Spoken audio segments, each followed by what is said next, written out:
जय हिंद, वंदे मातरम। साथियों, स्वागत है डेली स्टडी में। आज की वीडियो में टॉप 25 क्वेश्चंस कराऊंगा जो कि आपके परीक्षा में अक्सर पूछे जाते हैं। तो इस वीडियो के अंत तक बने रहिएगा और आज आपके वीडियो में हम आपको एक्सप्लेन करके 25 टॉप क्वेश्चंस कराऊंगा जो कि आपके परीक्षा में काफ़ी पूछे जाते हैं। तो चलिए शुरू करते हैं। पहला प्रश्न आपके स्क्रीन पर है, भारत में योजना आयोग की स्थापना किस वर्ष में की गई थी? आपको जो भी प्रश्न का आंसर पहले से मालूम हो आप नीचे कमेंट बॉक्स में बता सकते हैं। वैसे हम आपके लिए 3 सेकंड का समय भी लगाए हैं। भारत में योजना आयोग की स्थापना की बात करें तो ये होगा 1950। ऑप्शन नंबर सी सही जवाब है। तो देखिए, मार्च महीने के 1950 में योजना आयोग को इंग्लिश में कहते हैं प्लानिंग कमीशन, शॉर्ट में कहते हैं पीसी। पीसी का पूरा नाम होता है प्लानिंग कमीशन, या फिर पीसी होता है एक कंप्यूटर जैसे कि पर्सनल कंप्यूटर होता है ना, उसी तरीके से उसको कहते हैं पीसी, मतलब पर्सनल कंप्यूटर। और योजना आयोग के क्षेत्र में इसको इंग्लिश में कहते हैं प्लानिंग कमीशन। इसकी स्थापना जो है 1950 में की गई थी, मार्च में। और ध्यान रहे, 1 जनवरी 2015 को नरेंद्र मोदी सरकार ने आर्थिक इतिहास में बहुत बड़ा फेरबदल किया था। योजना आयोग को समाप्त करके नया नाम इनका रख दिया गया नीति आयोग। अगर आपसे यह प्रश्न आप पूछा जाए कि नीति आयोग की स्थापना कब हुई, तो आप आंसर क्या कीजिएगा? 1 जनवरी 2015। अगला प्रश्न देखिए, आरबीआई जो कि बैंकों का बैंक होता है, जो कि भारत में पैसों की छपाई करता है, यानी कि करेंसी 5 रुपये, 10 रुपये, 1000, 500 जो भी जितने का नोट आता है सबका जो यहाँ पे छपाई होता है, इसका मौद्रिक नीति समिति का अध्यक्ष कौन है? तो ये होगा आपका Reserve Bank governor. Option number C सही जवाब है। तो देखिए, मुद्रास्फीति लक्ष्यीकरण के लिए मौद्रिक नीति समिति की स्थापना 2016 में की गई थी और यह एक 6 सदस्यीय समिति है और इसका कार्यकाल कितना वर्ष का होता है? 4 वर्ष का होता है। और इसमें कुल मिलाकर 5 सदस्य और एक अध्यक्ष होता है और इसके अध्यक्ष के रूप में रिजर्व बैंक के गवर्नर काम करते हैं। अगला देखिए, क्वेश्चन नंबर 3, केचुआ जो कि किसानों का दोस्त कहा जाता है। जैसे कि आप लोग खेत जाइएगा, वहाँ पर जोताई जो होता है वहाँ पर निकलता है केचुआ। ये किसान का दोस्त कहे जाते हैं। केचुआ अपने किसके द्वारा श्वसन करता है? यानी कि जैसे हम लोग नाक से श्वास लेते हैं, उसी प्रकार से केचुआ जो है कैसे श्वास लेते हैं? त्वचा मतलब क्या? चमड़ी के द्वारा जो है केचुआ सांस लेते हैं और केचुआ अपनी त्वचा से सांस लेते हैं और हवा उनकी त्वचा से आसानी से गुजर सकती है और इसे नम और पतली बनाती है। अगला देखिए, क्वेश्चन नंबर 4, प्रथम मानव विकास रिपोर्ट किसके नेतृत्व में प्रकाशित हुई थी?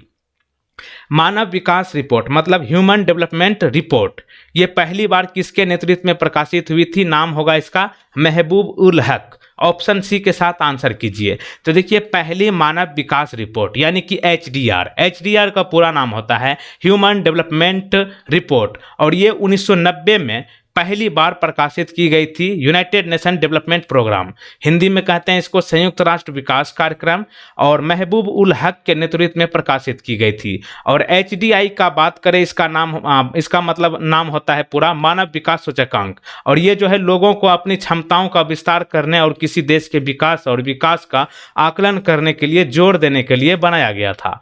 क्वेश्चन नंबर 5 देखिए, जैसे एक हिंदी भाषा होता है उसी तरीके से एक लैटिन भी भाषा होता है।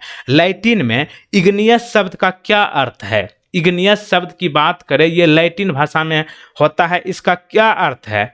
तो आग्नेय का मतलब क्या होता है? आग समझ रहे हैं ना, आग जो लगता है। तो देखिए, लैटिन शब्द इग्निस का अर्थ होता है आग, और चट्टान का नाम आपने सुना ही होगा, आग्नेय चट्टान, तो यही है।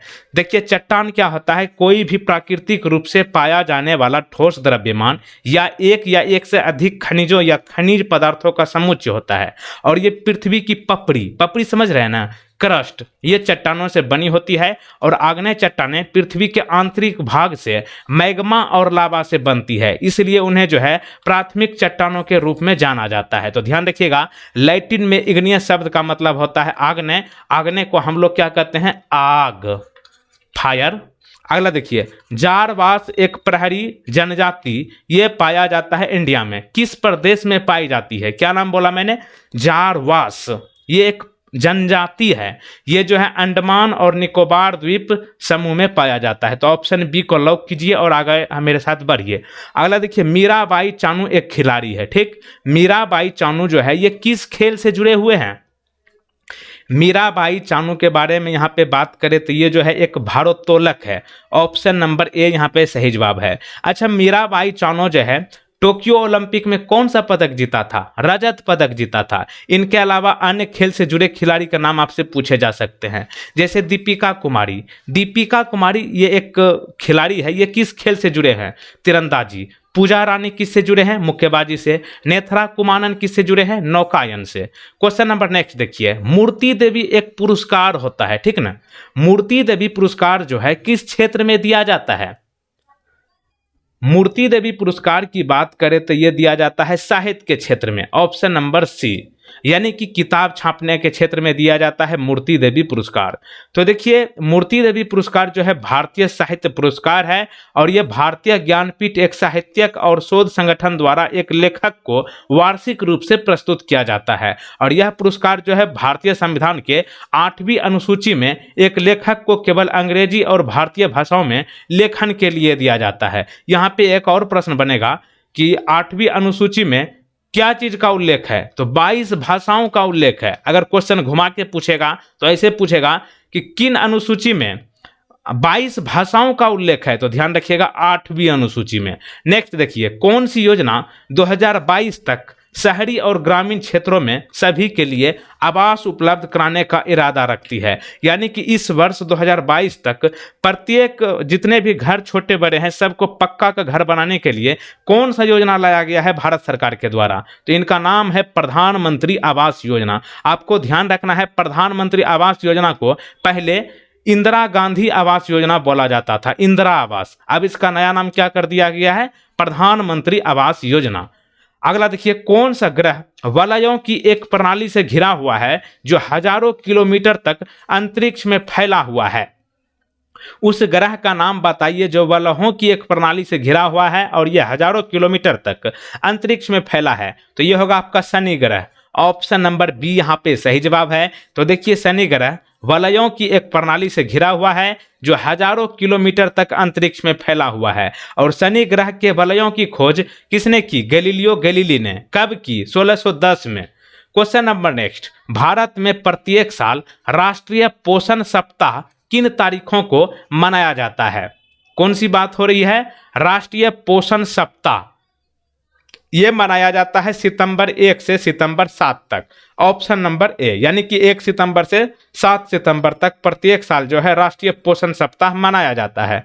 तो देखिए, भारत में पोषण और स्वस्थ खाने की आदतें के बारे में जन जागरूकता बढ़ाने के लिए प्रत्येक साल 1 सितंबर से 7 सितंबर तक राष्ट्रीय पोषण सप्ताह मनाया जाता है। और भारत में राष्ट्रीय पोषण सप्ताह का इतिहास 1982 में शुरू हुआ था। डायरेक्ट प्रश्न यहाँ पे पूछेगा कि राष्ट्रीय पोषण सप्ताह की शुरुआत किस वर्ष की गई? तो क्या आंसर कीजिएगा? 1982, 1982। अगला देखिए, भारत सरकार ने अफगानिस्तान निकासी मिशन को क्या नाम दिया था? आपने कुछ दिन पहले न्यूज में देखा होगा, अफगानिस्तान पर जो है काफी हमला हुआ था। यहां पर ऑपरेशन देवी शक्ति किया गया था भारत सरकार की ओर से। तो ऑप्शन बी को यहां पे सही जवाब कीजिए। तो देखिए, तालिबान द्वारा अपने तेजी से अधिग्रहण के बाद काबुल से अपने नागरिकों और अफगान भागीदारों को निकालने के लिए भारत के जटिल मिशन को ऑपरेशन देवी शक्ति नाम दिया गया था।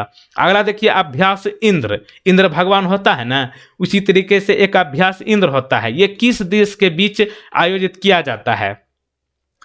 इंद्र जो है एक सैन्य अभ्यास है, यह भारत और रूस के बीच होता है। Option number B. तो देखिए, इस अभ्यास में अंतर्राष्ट्रीय आतंकी समूहों के खिलाफ एक संयुक्त बल द्वारा संयुक्त राष्ट्र के जनादेश के तहत काउंटर टेरर ऑपरेशन का संचालन करना होता है। और अभ्यास की इंद्र श्रृंखला 2003 में शुरू हुई थी और दोनों देशों के बीच बारी बारी से एक द्विपक्षीय नौसैनिक अभ्यास के रूप में आयोजित की गई थी। और यहाँ पे आगे बढ़ने से पहले बता दें कि आप लोग फटाफट वीडियो को लाइक कर लीजिए और जो लोग पहली बार चैनल पर आए हैं तुरंत चैनल को सब्सक्राइब कीजिए और सब्सक्राइब करने के बाद इस बेल आइकन को क्लिक कीजिएगा। और ध्यान रहे, बेल आइकन क्लिक करने के बाद ये 3 बेल आइकन में से ऊपर वाले यानी कि ऑल नोटिफिकेशन को क्लिक करके रखिएगा ताकि नए वीडियो का नोटिफिकेशन सबसे पहले आप तक पहुंचे। अगला प्रश्न देखिए, महिला सशक्तिकरण पर पहला G20 मंत्री स्तरीय सम्मेलन किस देश में आयोजित किया गया था? पहला G20 मंत्री स्तरीय सम्मेलन के बारे में पूछा गया है, ये होस्ट किया था इटली। Option number D. तो देखिए सम्मेलन के दौरान केंद्र सरकार ने आपसी सहयोग के माध्यम से लिंग और महिला केंद्रित मुद्दों को संबोधित करने के लिए भारत की प्रतिबद्धता पर प्रकाश डाला है। अगला देखिए, विश्व आर्थिक आउटलुक रिपोर्ट कौन सा संगठन जारी करता है? विश्व आर्थिक आउटलुक रिपोर्ट की बात करें तो यह जारी करता है IMF। IMF का पूरा नाम क्या होता है? International monetary fund. और इसका मुख्यालय की बात करें वाशिंगटन DC है। DC का मतलब क्या होता है? DC मतलब डिस्ट्रिक्ट ऑफ कैलिफोर्निया। जैसे बिहार की राजधानी पटना है ना, उसी तरीके से एक स्टेट है कैलिफोर्निया अमेरिका में, और उसकी राजधानी है वाशिंगटन, और वाशिंगटन में ही हेडक्वार्टर है इंटरनेशनल मॉनेटरी फंड का। और इसके प्रबंध यानी कि डायरेक्टर कौन है? Kristalina Georgieva. और अंतर्राष्ट्रीय मुद्रा कोष जो है 190 देशों का एक संगठन है। अगला देखिए, किस देश ने संयुक्त राष्ट्र महासभा में हैप्पीनेस डे के प्रस्ताव की शुरुआत की? यानी कि खुशी होने का दिवस किस दिन मनाया जाता है और किस देश ने संयुक्त राष्ट्र महासभा में खुशी वाला दिन मनाने के लिए प्रस्ताव दिया था? तो ये होगा अपना पड़ोसी देश भूटान। Option number A. तो देखिए हैप्पीनेस डे का संकल्प जो है सबसे पहले भूटान ने शुरू किया था, और प्रत्येक साल हैप्पीनेस डे 20 मार्च को मनाया जाता है। यानी कि खुशी रहने में कौन सा देश अव्वल है, पहले स्थान पर ज्यादा, कौन से देश में सबसे ज्यादा आदमी खुश रहते हैं, ये प्रत्येक साल 20 मार्च को मनाया जाता है वर्ल्ड हैप्पीनेस डे, यानी कि खुशियों का दिन।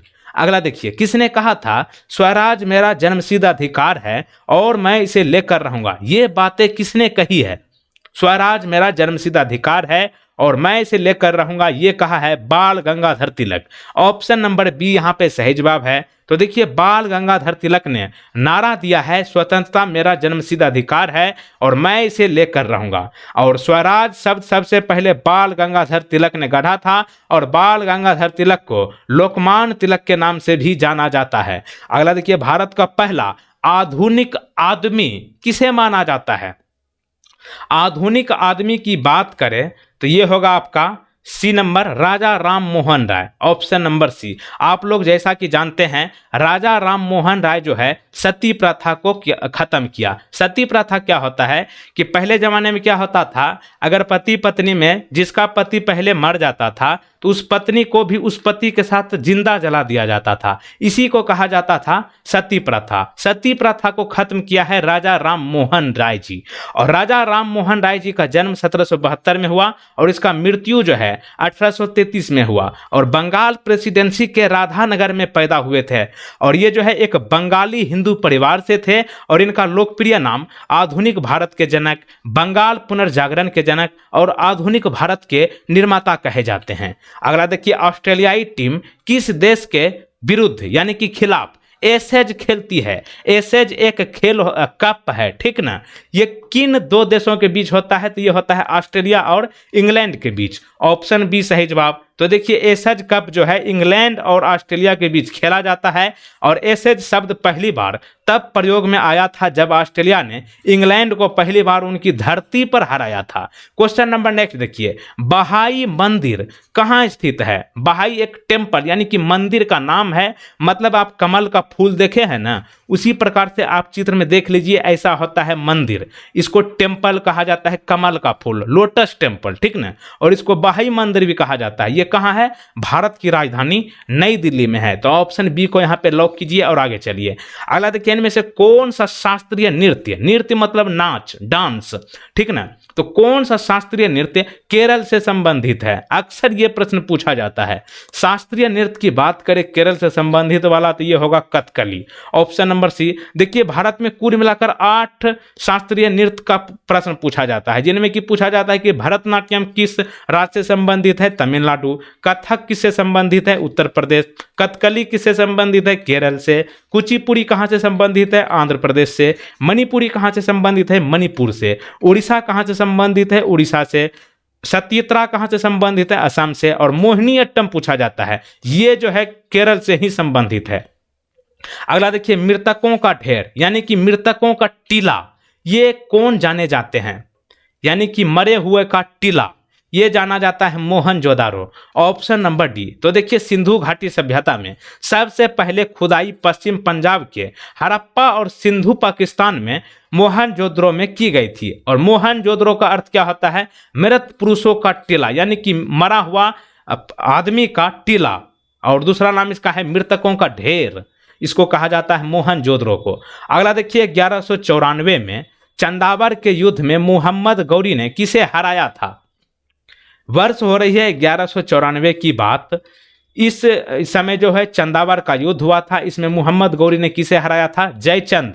Option B. तो देखिए चंदावर के युद्ध में मोहम्मद गौरी ने जयचंद को हराया था। और चंदावर का युद्ध जो है 1194 में चंदावर में लड़ा गया था। और चंदावर जो है वर्तमान में कहाँ है? फिरोजाबाद जिले के यमुना नदी के तट पर स्थित है। और राजा जयचंद जो है कन्नौज के शासक थे और जयचंद गढ़वाल वंश से थे। और युद्ध के दौरान जो है जयचंद अपने हाथी से गिर गए थे और उनकी मृत्यु हुई थी। तो डायरेक्ट पूछेगा कि जयचंद की मृत्यु कैसे हुई थी, यानी कि जयचंद जो है कैसे मरा था? हाथी से गिर कर मर गया था, यानी कि पहले वो हाथी पे बैठा था, उसके बाद गिर गया था और चोट उट लगा होगा, मर गया होगा। अगला देखिए इनमें से कौन भारत का पहला पुर्तगाली वायसराय था? भारत का पहला पुर्तगाली वायसराय की बात करें तो ये होगा आपका फ्रांसिस्को डी अल्मेडा। क्या नाम है? Francisco de Almeida. Option number B. तो देखिए पुर्तगाली राजा मैनुअल प्रथम ने फ्रांसिस्को डी अल्मेडा को मार्च 1505 में भारत के नए विजित क्षेत्रों का वायसराय बनाया था। विजित क्षेत्र मतलब क्या? जो राज्य जीता जा चुका है। अगला देखिए किसने बंगाल विभाजन जो कि 1905 में हुआ था इसके विरुद्ध आंदोलन का नेतृत्व किया था? जैसा कि आप लोग जानते हैं बिहार राज्य जो है ये एक जमाने में बंगाल का हिस्सा हुआ करता था। बिहार जो है 1905 में जो है इसके लिए एक प्रस्ताव लाया गया था कि बिहार को बंगाल से अलग कर दिया जाए। इसके विरुद्ध आंदोलन किया था Surendranath Banerjee. Option number A. आप चित्र में भी देख लीजिए, यही है सुरेंद्रनाथ बनर्जी जी। और इन्होंने जो है बंगाल विभाजन के लिए सुरेंद्र बनर्जी और कृष्ण कुमार मित्रा ने 1905 में बंगाल विभाजन के खिलाफ आंदोलन का नेतृत्व किया था। और बंगाल राज्य के विभाजन के निर्णय की घोषणा जुलाई 1905 में भारत के तत्कालीन वायसराय लॉर्ड कर्जन ने की थी। और यहाँ पे अंत में एक प्रश्न आपके लिए है। प्रश्न बताइएगा देश का प्रथम नागरिक किसे कहा जाता है? देखिए ये प्रश्न जो है हाल ही के एग्जाम में पूछा जा चुका है। आप बड़ा प्यार से बताइएगा कि देश का प्रथम नागरिक किसे कहा जाता है। और पिछला वीडियो आप लोग नहीं देखे हैं तो आप लोग जरूर देख लीजिए, आपके स्क्रीन पर आ चुका है। और प्ले लिस्ट आपके लिए स्पेशल हमने बना दिया है, उसको भी आप जरूर जाके देख लीजिए। और यहाँ पे आपको बताना चाहूँगा वीडियो को अंत में शेयर जरूर कीजिएगा। और तब तक देखते रहिए डेली स्टडी। जय हिंद, वंदे मातरम, बड़ों को नमस्ते, छोटे को प्यार, छोटी जिंदगी में खुश रहो यार। Thank you.